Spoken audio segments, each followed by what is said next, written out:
نحمدہ ونصلی علی رسولہ الکریم اما بعد۔ جن بزرگوں کی پوجا کی گئی وہ دو قسم کے تھے۔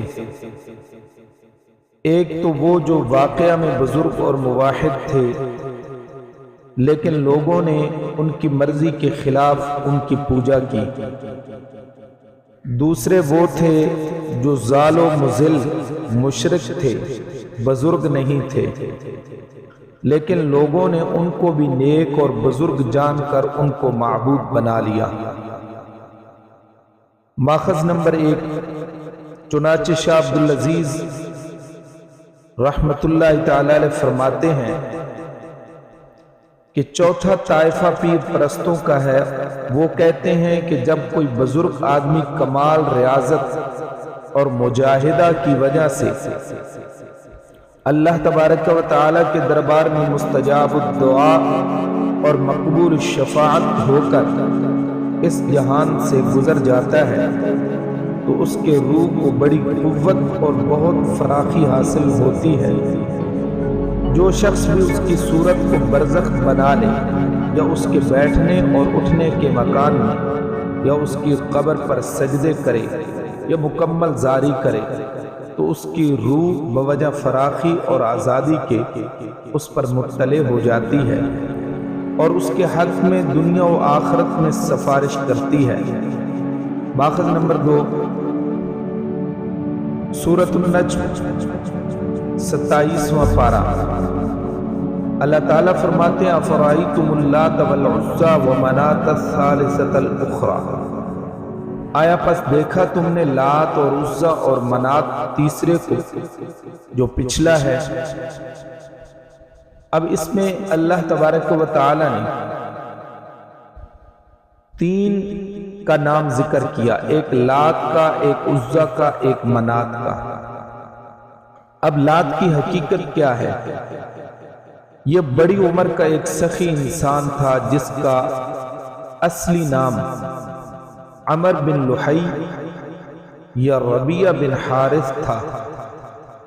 لوگ بوجہ اس کی سخاوت کے اور مہمان نوازی کے اس کو بزرگ مانتے تھے۔ جب یہ فوت ہوا تو پہلے اس کی قبر پرستی شروع ہوئی، بعد میں اس کا بت تیار کیا گیا۔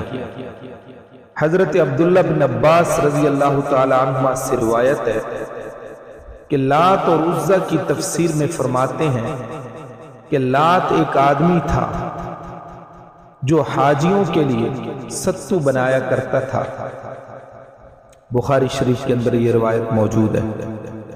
اسی طرح حافظ علامہ عماد الدین ابن کثیر رحمت اللہ تعالی علیہ تفسیر ابن کثیر میں فرماتے ہیں کہ حضرت عبداللہ بن عباس اور امام مجاہد اور ربیع بن انس سے روایت ہے کہ وہ لات کو تا کی تشدید کے ساتھ پڑھتے تھے اور تفسیر اس کی یوں فرماتے کہ لات ایک آدمی تھا، جاہلیت میں حاجیوں کے لیے ستو بنایا کرتا تھا۔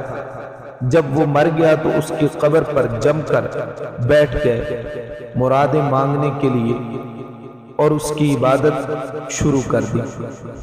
علامہ عینی رحمت اللہ تعالی علیہ عمدۃ القاری میں فرماتے ہیں اور عرب کے لوگ اس آدمی کی تعظیم کرتے تھے اس لیے کہ وہ حج کے موقع پر لوگوں کو کھانا کھلاتا تھا۔ اسی طرح ایک اور مقام پر علامہ عینی فرماتے ہیں کہ لات کا فعل لوی سے ہے اس لیے کہ وہ اس کا طواف کرتے تھے۔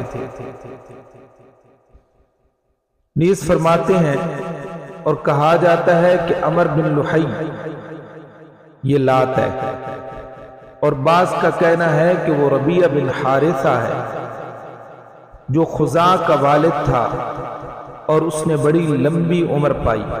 جب وہ مرا تو مشرکین نے اس کی بیٹھک کو جس میں ستو بناتا تھا اس کی نظر و نیاز کی ذبح گاہ بنا دیا۔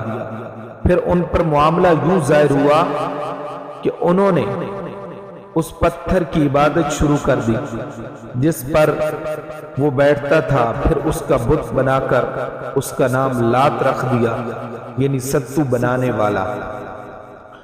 حافظ علامہ ابن تیمیہ رحمۃ اللہ تعالی علیہ فرماتے ہیں کہ لات کی عبادت کا سبب ایک نیک آدمی کی قبر کی تعظیم تھی جو وہاں موجود تھا۔ حضرت شاہ ولی اللہ محدث دہلوی رحمۃ اللہ تعالی علیہ فرماتے ہیں، اور اللہ سبحانہ و تعالی مشرکین مکہ کو اس لیے کافر کہا کہ انہوں نے ایک سخی آدمی جو حجاج کے لیے ستو بناتا تھا اس کو معبودیت کے درجے پر ٹھہرایا اور مسائب میں اس سے مددیں مانگتے تھے۔ یہ لات کی حقیقت ہے۔